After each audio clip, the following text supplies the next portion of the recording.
बहुत समय पहले की बात है। एक बहादुर नाविक था जिसका नाम था लेम्युएल गुलिवर। उसे दुनिया घूमने का बहुत शौक था। नए देश, नई जगहें, नए लोग, सब कुछ उसे बहुत रोमांचक लगता था। एक दिन वो एक बड़े जहाज पर समुद्री यात्रा पर निकला। मौसम बहुत अच्छा था, लहरें शांत थीं और हवा सुहानी चल रही थी। लेकिन अचानक आसमान में काले बादल घिर आए। तेज हवा चलने लगी, समुद्र उफान मारने लगा, जहाज बुरी तरह हिलने लगा। सब लोग डर गए और एक भयानक तूफान ने जहाज को तोड़ डाला। गुलिवर समुद्र में गिर पड़ा और बड़ी मुश्किल से तैरते तैरते किनारे तक पहुंचा। जब वो जागा, उसे लगा जैसे उसका पूरा शरीर भारी सा हो गया है।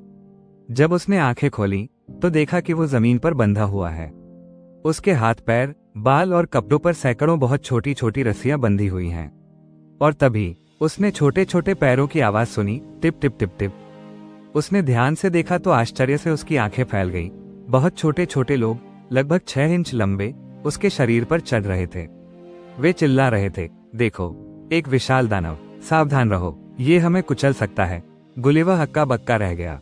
उसने धीरे से कहा, मैं तुम्हारा दुश्मन नहीं हूं, मैं किसी को चोट नहीं पहुंचाऊंगा। छोटे लोग डर गए, उनकी भाषा अलग थी। वे उसे पूरी तरह समझ नहीं पाए, लेकिन गुलिवर मुस्कुराया और शांत रहा। उन्होंने देखा कि यह विशाल आदमी बिल्कुल शांत और दयालु है। उन्होंने राजा को सूचना दी। थोड़ी देर बाद लिलीपुट देश के राजा आए। वो भी बहुत छोटे थे, पर उनका दिल बहुत बड़ा था। उन्होंने गुलिवर से कहा, यदि तुम वादा करो कि हमारे लोगों को नुकसान नहीं पहुंचाओगे, तो हम तुम्हें आजाद कर देंगे। गुलिवर ने सिर हिलाकर कहा, मैं वादा करता हूं। अब वे गुलिवर को अपने शहर ले गए।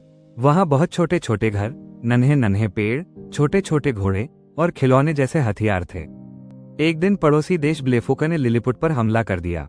उनके छोटे छोटे जहाज समुद्र में आ रहे थे। लिलीपुट के लोग डर गए। इतनी बड़ी सेना का मुकाबला वे कैसे करेंगे? गुलिवर बोला, चिंता मत करो, मैं तुम्हारी मदद करूंगा। और उसने समुद्र में उतरकर सैकड़ों दुश्मन जहाजों की रस्सियां हाथ में पकड़ ली और उनको खींचकर किनारे पर ले आया, जैसे कोई बच्चा खिलौने की नावें खींच रहा हो। लिलीपुट के लोगों ने खुशी से नाचना शुरू कर दिया। गुलिवर जिंदाबाद, गुलिवर जिंदाबाद। अब गुलिवर और लिलीपुट वालों के बीच गहरी दोस्ती हो गई। राजा ने उसे सोने के सिक्के और खूब सारे तोहफे दिए।